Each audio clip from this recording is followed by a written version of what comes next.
Hai,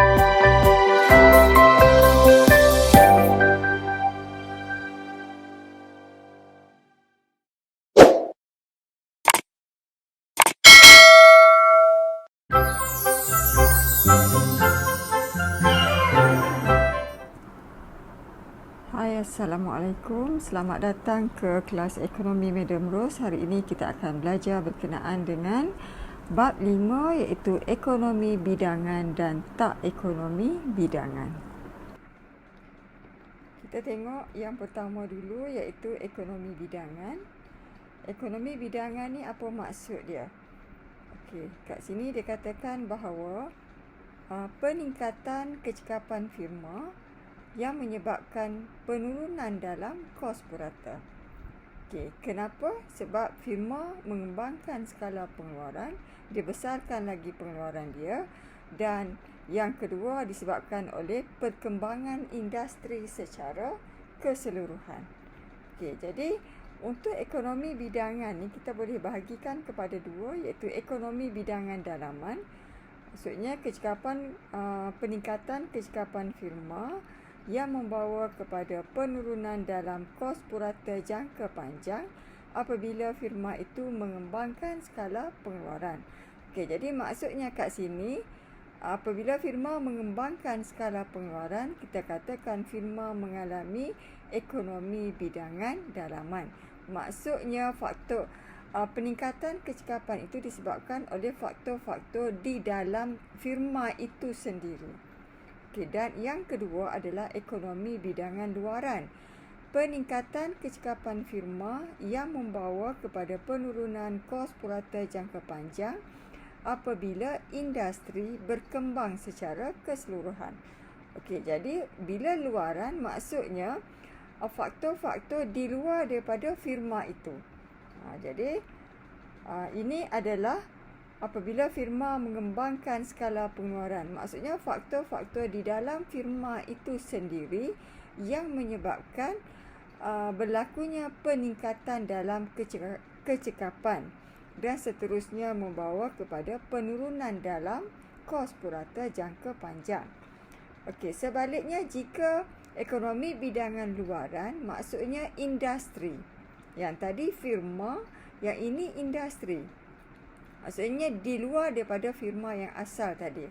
Industri maksudnya berlakunya pemusatan di sesuatu kawasan dan membentuk satu industri. Banyak firma di kawasan tersebut yang menyebabkan kebaikannya itu memberi kesan kepada firma yang asal ni tadi.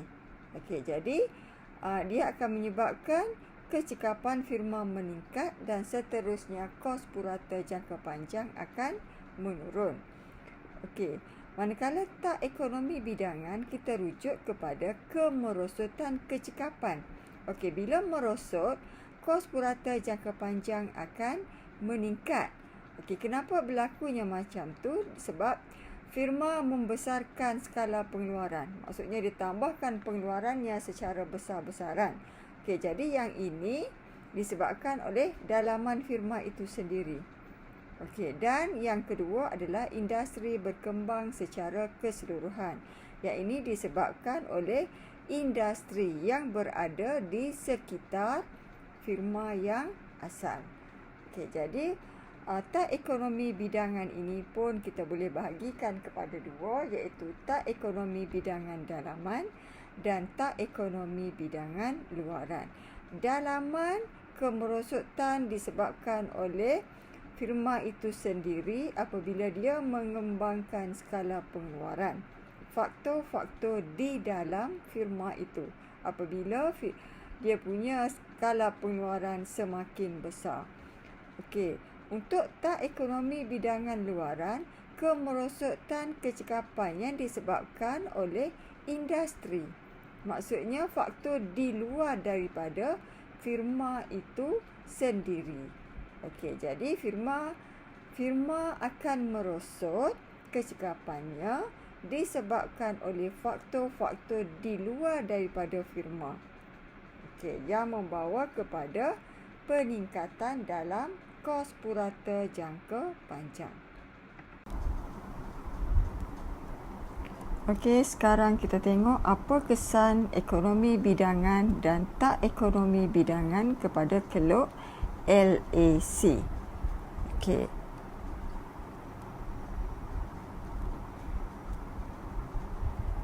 Okey, ini keluk LAC dan ini adalah kuantiti. Kita bahagikan kepada dua. Pada masa keluk kos purata jangka panjang sedang menurun dan keluk kos purata jangka panjang sedang meningkat. Okey, apabila ditambahkan output, semakin bertambah output, pada mulanya LAC akan semakin berkurang sehingga dia capai titik minimum, dan selepas output Q kosong tambah lagi keluaran, keluk kos purata jangka panjang akan meningkat. So kenapa berlakunya penurunan dan peningkatan dalam LAC ataupun LAC ini berbentuk U. Okey, jadi kita tengok pada masa LAC ni menurun, kos purata jangka panjang menurun apabila ditambahkan keluaran sebelum Q kosong ni ataupun daripada kosong ke Q kosong ini, itu disebabkan oleh ekonomi bidangan dalaman. Okey, sebaliknya apabila selepas pada Q kosong, selepas dia capai titik minimum, LAC akan meningkat. Okey, jadi ini disebabkan oleh tak ekonomi bidangan dalaman. Okey, ekonomi bidangan adalah peningkatan kecekapan yang disebabkan oleh faktor-faktor di dalam firma itu sendiri. Okey, bila dia cekap, LAC akan jatuh. Okey, bila dah sampai satu masa pengeluaran semakin meningkat, firma akan mengalami tak ekonomi bidangan dalaman, iaitu kemerosotan kecekapan firma yang disebabkan oleh faktor-faktor di dalam firma itu sendiri. So, dia LAC akan meningkat. Ditunjukkan oleh anak panah ni. Okey, satu lagi kita ada yang luaran kan. So, apa kesan yang luaran pula? Okey, ni katalah LAC yang asal, LAC kosong ni. Okey, LAC akan beralih ke bawah daripada LAC kosong ke LAC 1. LAC kosong ke LAC. Peralihan ke bawah yang menunjukkan berlakunya penurunan dalam kos purata. Okey, yang itu disebabkan oleh ekonomi bidangan luaran. So beza dia, yang ini dia pergerakan di atas keluk kos purata jangka panjang yang sama. Okey, yang ini peralihan keluk kos purata jangka panjang ke bawah. Dua-dua ni menunjukkan penurunan kos purata, cuma yang ini bergerak ke bawah atas keluk yang sama. Yang ini beralih ke bawah daripada LAC kosong ke LAC 1 disebabkan oleh ekonomi bidangan luaran.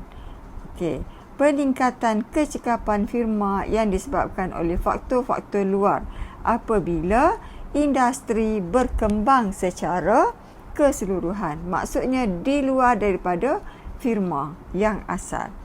Okey, dan pergerakan ke atas daripada LAC kosong ke LAC 1 ni menunjukkan berlakunya peningkatan dalam kos purata. Okey, sebab apa kos purata meningkat? Disebabkan oleh tak ekonomi bidangan luaran.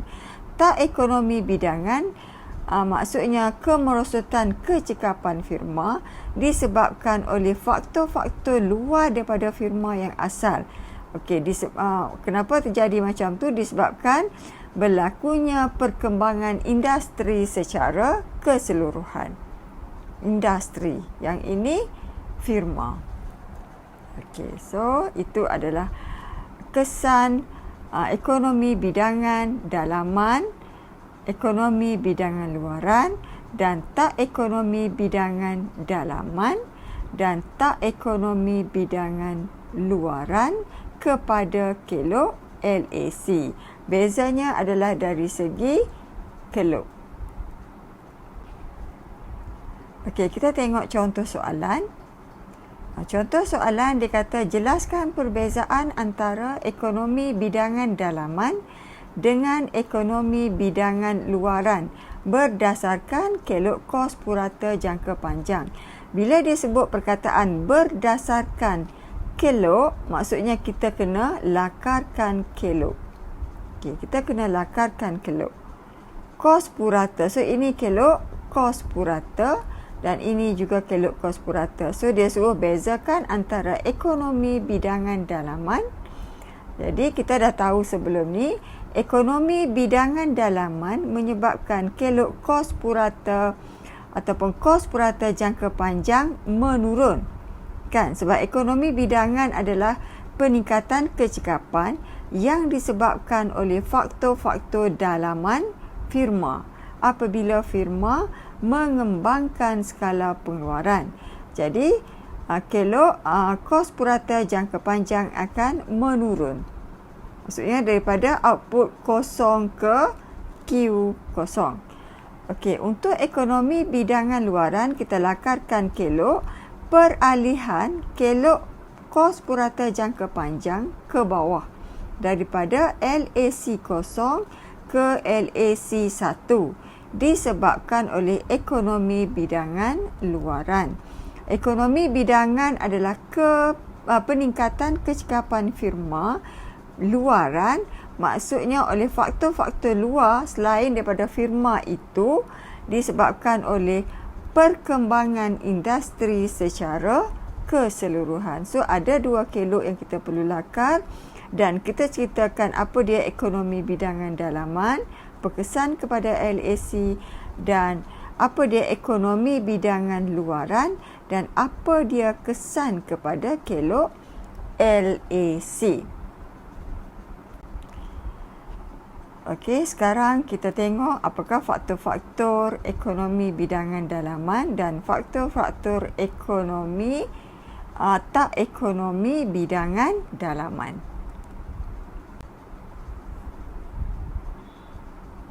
Okey, ekonomi bidangan dalaman dan tak ekonomi bidangan dalaman. Kita tengok faktor yang pertama. Faktor yang pertama ekonomi bidangan dalaman iaitu peningkatan kecekapan firma yang disebabkan oleh faktor-faktor di dalam firma itu sendiri. Yang pertama adalah ekonomi pengkhususan. Bila kita sebut perkataan pengkhususan, maksudnya pembahagian kerja. Okey, seorang buruh tu dia melakukan kerja yang sama secara berulang-ulang. Okey, bila dilakukan kerja yang sama secara berulang-ulang tiap-tiap hari buat benda yang sama aja, maka kecekapannya akan semakin meningkat, produktivitinya akan semakin meningkat. Dah cekap, sudah dapat keluarkan banyak. Kalau awal-awalnya dalam satu hari dia dapat keluarkan katalah 10 unit. Jadi bila dia semakin cekap, kemungkinan pengeluaran yang dia dapat lakukan telah meningkat kepada 20 ataupun 30 unit dalam satu hari. Okey. Jadi lebih banyak output dapat dikeluarkan dengan sejumlah input. Jadi ini menyebabkan kos per unit keluaran akan semakin berkurang. Jadi kos purata dia akan berkuranglah.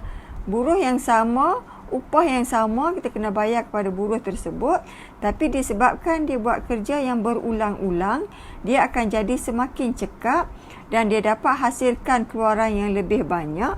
Jadi kos untuk per unit keluaran yang dia dapat hasilkan itu akan semakin berkurang. Okey, itu ekonomi pengkhususan. Okey, jadi tak ekonomi bidangan dalaman pula berlaku apabila berlakunya tak ekonomi pengkhususan. Okey, tadi kita kata ekonomi pengkhususan. Okey, firma yang besar dia dapat bahagikan pekerja dia khusus buat dalam satu-satu kerja sahaja. Okey, jadi dia dapat hasilkan dengan banyak. Okey, tapi bila dah makin besar, makin banyak keluaran dihasilkan, maka akan berlakulah tak ekonomi pengkhususan di mana pekerjaan berulang akan menjemukan pekerja. Dia dah makin jemu, dah buat kerja yang sama tiap-tiap hari. Jadi dia punya prestasi kerja akan merosot, produktiviti dia akan menurun. Okey, jadi keluaran yang dihasilkan pun akan jadi semakin berkurang. Jadi akhirnya kos per unit keluaran akan semakin meningkat. Okey, jadi ekonomi bidangan, kos purata akan semakin menurun, kos purata jangka panjang akan semakin menurun. Bila sampai satu masa buruh tadi dah semakin bosan, menyebabkan produktiviti dia menurun. Okey, keluaran dia yang dapat hasilkan sikit, jadi kos purata jangka panjang akan semakin meningkat. Okey, itu untuk ekonomi pengkhususan. Okey, kita tengok faktor yang kedua pula untuk ekonomi bidangan dalaman adalah ekonomi pengurusan. Okey, jadi firma yang bersaing besar ini, dia mampu upah buruh mahir dan pakar dalam bidang dia. Okey, jadi bila mahir dan pakar, operasi dan pentadbiran firma akan jadi semakin cekap. Bila dia cekap, produktiviti akan semakin meningkat dan kos per unit keluaran akan menurun. Dah cekap dah. Kita bayar upah buruh ataupun katalah contohnya pengurus. Seorang pengurus tu kita bayar upah yang sama je setiap bulan. Tapi disebabkan dia tu pakar dan dia mahir dalam kerja dia, urusan pentadbiran akan menjadi semakin lancar. Jadi produktiviti semakin meningkat. Okey, jadi kos untuk per unit keluaran yang dapat hasilkan itu akan semakin menurun. Okey, itu ekonomi bidangan dalaman. Okey. Seterusnya, apabila firma semakin berkembang, semakin besar, jadi akan berlakulah tak ekonomi pengurusan. Okey, tadi ekonomi pengurusan, dah makin lama dia akan jadi tak ekonomi pengurusan. Di mana pengurus tadi dia tidak berupaya mengawal kaki tangan yang terlalu ramai. Beban kerja pentadbiran bertambah dan kawalan dia pun dah semakin tidak cekap. Okey, jadi bila dah jadi macam tu, kuantiti dan kualiti keluaran juga akan terjejas. Seterusnya, kos pengeluaran akan meningkat. Okey, faktor yang seterusnya adalah ekonomi keuangan. Okey, firma-firma yang besar, dia mempunyai kemudahan untuk dapatkan pinjaman. Kadar bunga yang didapat pun rendah dan dia boleh bayar pinjaman tu dalam tempoh yang lama. Okey, jadi bila dia senang untuk dapat pinjaman, kos pinjaman pun rendah, so dia dapat buat pinjaman dengan banyak. Okey, jadi dia punya faedahnya dia akan menyebabkan kos pinjaman yang rendah tadi akan menyebabkan kos per unit keluaran akan menurun. Contoh, dia buat pinjaman untuk beli barang modal dia. Jadi dia buat pinjaman tapi dia kena bayar kadar faedah untuk pinjaman tu sikit ataupun rendah kadar faedah dia. Jadi kos dia akan jadi rendah lah. Jadi kos per unit keluaran akan menurun. Okey, jadi kita tengok apa dia bila dalam jangka masa panjang ataupun bila firma tu semakin besar, dia semakin banyak buat hutang. So apa kesan dia? Dia akan timbul masalah tak ekonomi keuangan. Maksudnya firma yang besar tadi, dia akan tanggung beban hutang yang tinggi. Walaupun kos kadar bunga dia rendah, tapi bila dia buat banyak pinjaman, so beban hutang dia akan jadi tinggi. Okey, jadi dia terpaksa menanggung kos pembayaran faedah yang tinggi. Okey, jadi ini akan menaikkan kos per unit pengeluaran firma yang seterusnya akan menyebabkan LAC akan semakin meningkat.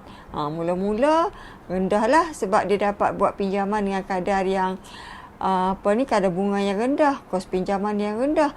Tapi dalam jangka masa panjang, lama-lama buat pinjaman lagi banyak.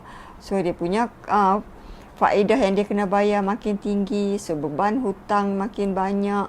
Jadi kos per unit pengeluaran akan semakin meningkat. Okey, seterusnya ekonomi pemasaran. Okey, ekonomi pemasaran ni maksud dia firma beroperasi secara besar-besaran. Itu syarat untuk menikmati ekonomi bidangan. Dia beroperasi secara besar-besaran, firma tadi. So, dia bolehlah beli bahan mentah secara pukal. Secara pukal tu maksudnya borong banyak-banyak. So, bila dia beli secara pukal, sudah semestinya harga yang dia dapat pun murah. Okey. Dan dia juga boleh buat promosi jualan dan periklanan untuk perluaskan lagi pasaran dia. Okey, jadi ini akan menyebabkan kos per unit keluaran akan menurun. Okey, jadi kita tengok lama-lama apabila semakin besar firma tadi, keluaran dia semakin bertambah, dia akan menghadapi tak ekonomi pemasaran. Okey, faktor di bawah tak ekonomi bidangan dalaman lah. Okay, jadi perbelanjaan yang besar diperlukan bagi menjalankan pelbagai aktiviti promosi dan pengiklanan untuk mengekal dan meluaskan bahagian pasaran. Firma yang dah besar, ada firma-firma lain juga di pasaran. So, dia perlu bersaing dan untuk bersaing perlukan promosi dan pengiklanan, perlu belanja yang besar. Okey, jadi kegagalan dalam kegiatan promosi dan aktiviti pengiklanan akan menyebabkan kos per unit pengeluaran akan meningkat.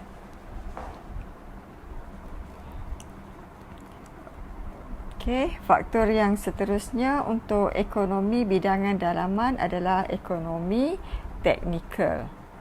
Okey, ekonomi teknikal ini adalah dia kata firma yang besar dia mampu untuk beli mesin-mesin moden yang mempunyai kelebihan teknik daripada mesin kecil dan lama.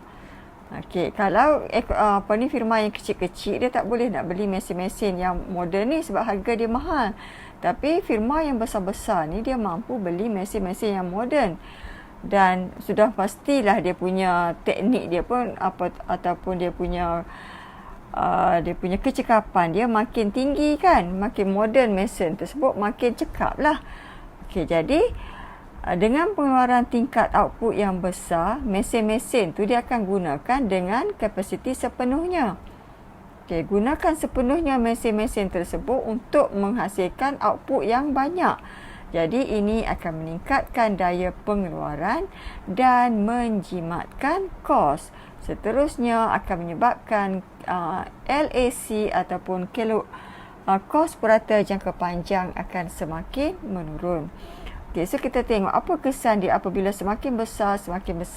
So dia akan menyebabkan berlakunya tak ekonomi teknikal. Dia keluarkan makin banyak, so dia akan jadi tak ekonomi teknikal.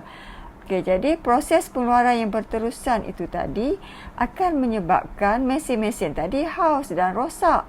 So, dia perlukan perbelanjaan untuk baiki mesin-mesin tadi. Jadi, perbelanjaan yang semakin meningkat itu akan menyebabkan kos pengeluaran akan semakin meningkat. Dan seterusnya, kos purata jangka panjang akan semakin meningkat. Jatuh kat sini, lama-lama dia akan makin naik. Okey. Dan seterusnya untuk ekonomi bidangan dalaman adalah ekonomi penyelidikan dan pembangunan. Okey, firma besar yang beroperasi secara besar-besaran, dia ada banyak modal. So, bila dia ada banyak modal, dia mampu untuk buat penyelidikan dan pembangunan untuk memajukan lagi dia punya keluaran. Okey, jadi penyelidikan yang dijalankan tu akan menghasilkan penemuan kepada teknik baru yang lebih cekap dan ini akan meningkatkan pengeluaran dan mengurangkan kos per unit keluaran. Okey, so itu adalah faktor-faktor ekonomi bidangan dalaman ada 6. Dan tak ekonomi bidangan dalaman kita ada 5 faktor. Okey, seterusnya kita tengok kepada ekonomi bidangan luaran dan tak ekonomi bidangan luaran. Okey, kita ingat bahawa ekonomi bidangan luaran ini adalah peningkatan kecekapan firma yang menyebabkan kos purata jangka panjang menurun, kesan daripada perkembangan industri secara keseluruhan. Maksudnya, faktor-faktor di luar daripada firma yang kita kaji. Okey, faktor-faktor luaran bila firma ataupun industri berkembang secara keseluruhan. Tak ekonomi bidangan luaran adalah kemerosotan kecekapan firma yang menyebabkan kos purata jangka panjang meningkat apabila perkembangan industri secara keseluruhan. Maksudnya faktor luar daripada firma yang asal ataupun firma yang kita kajilah. Okey, kita tengok faktor ekonomi bidangan luaran. Yang pertama adalah ekonomi kemudahan infrastruktur. Okey. Bila berlakunya wujudnya kawasan perindustrian, banyak firma yang berkumpul di satu-satu kawasan yang membentuk satu kawasan industri, dan ini akan menyebabkan kerajaan dia akan binalah jalan raya, dia akan buat kemudahan elektrik, bekalan air dan sebagainya. Jadi firma-firma yang ada di kawasan industri ini akan dapatlah kemudahan tersebut. Jadi firma-firma ni dia tak perlulah menyediakan kemudahan-kemudahan ini, dan ini akan menjimatkan kos pengeluaran firma. Okey, yang kedua adalah ekonomi pemusatan. Okey, apabila firma dia tertumpu pada satu kawasan perindustrian ataupun wujudnya pemusatan industri, dia akan memudahkanlah perhubungan antara satu sama lain. Macam contohnya, dari satu kawasan tu ada kilang buat kereta. Kawasan tu juga ada kilang buat tayar. Okey, ada kilang besi. Ada kilang macam-macam kilang lah yang bersangkutan dengan kilang kereta.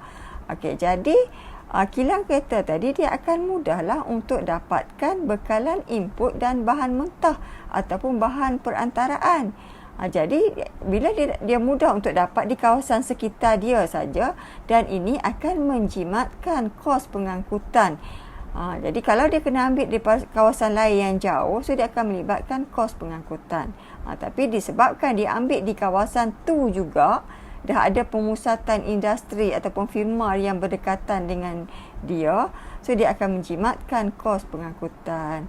Okey, dan seterusnya contohnya dekat sini dia kata akan ada industri keuangan, senang dia nak bagi buat pinjaman, ada pengangkutan, ada kedai runcit, ada restoran dan sebagainya. Semuanya ada di kawasan yang berdekatan. So ini akan menjimatkan kos firma, dan seterusnya kos purata jangka panjang akan semakin menurun. Okey, faktor yang seterusnya adalah ekonomi bekalan buruh. Okey, dia kata perkembangan sesebuah industri akan menggalakkan pembangunan dan latihan tenaga buruh. Okey, berlakunya perkembangan contohnya dalam industri otomotif.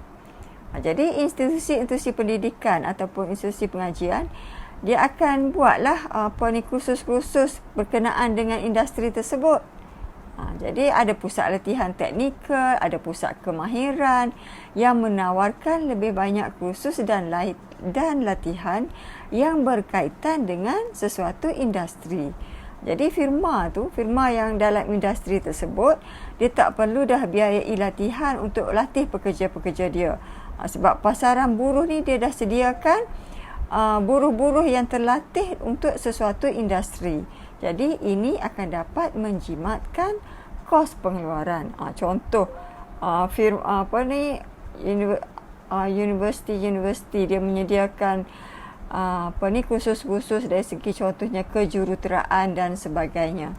Jadi senanglah firma-firma ni untuk dapatkan buruh-buruh yang terlatih. Okey, dan seterusnya ekonomi teknologi maklumat. Okey, ekonomi teknologi maklumat ini adalah kemajuan dalam teknologi maklumat masa kini dapat memberi faedah dalam sebaran am.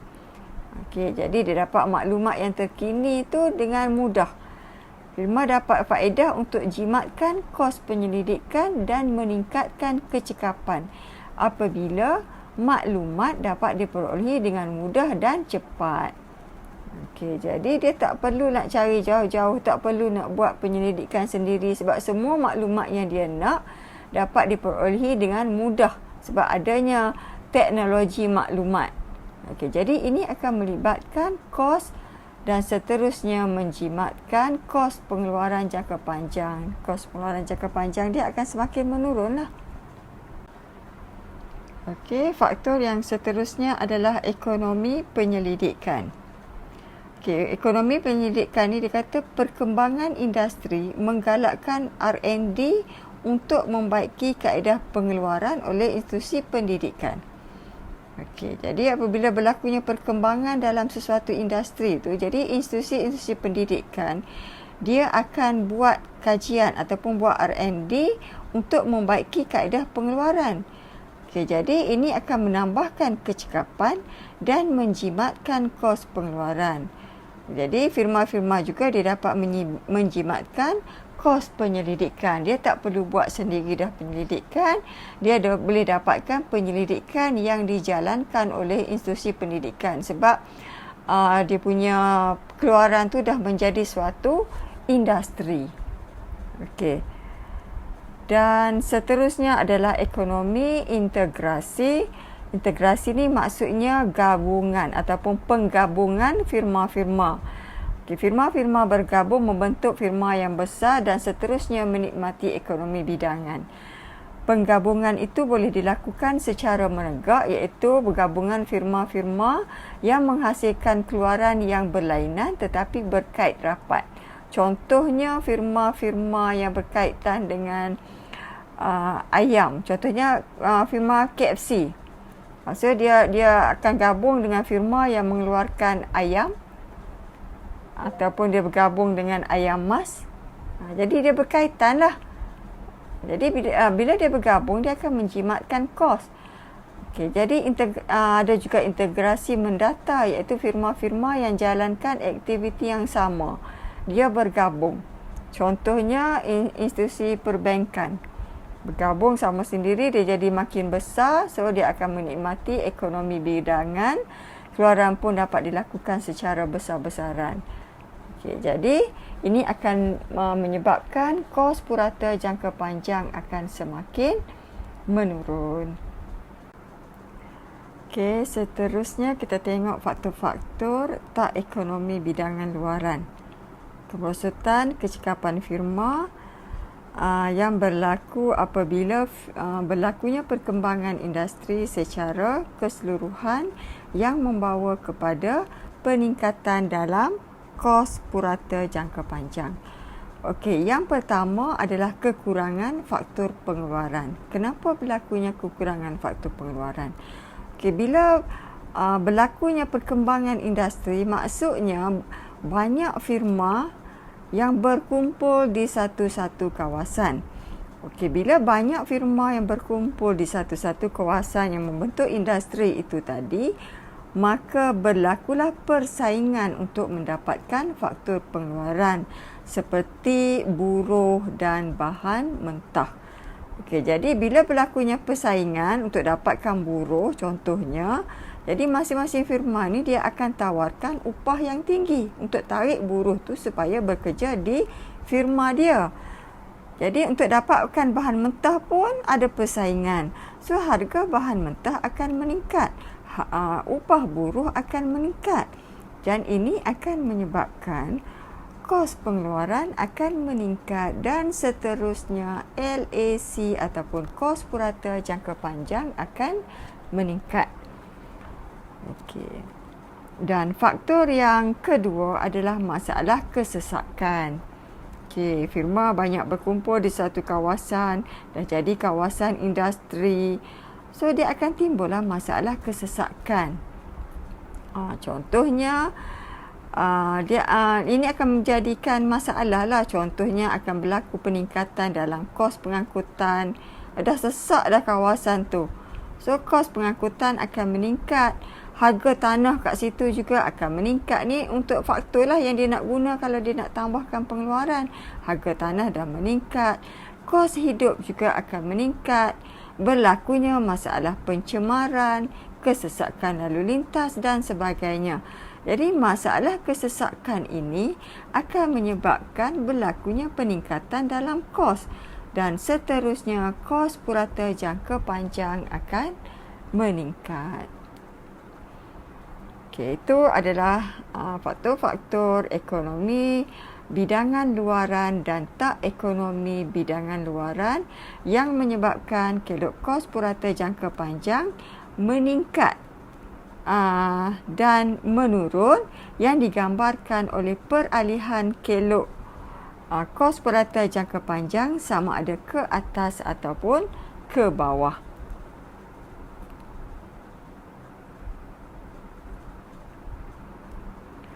Okey, sekian saja untuk video pada kali ini. Kita jumpa lagi dan jangan lupa untuk subscribe, like dan share video ataupun channel Madam Rose sebagai tanda sokongan anda terhadap channel yang telah Madam sediakan. Okey, sekian, terima kasih.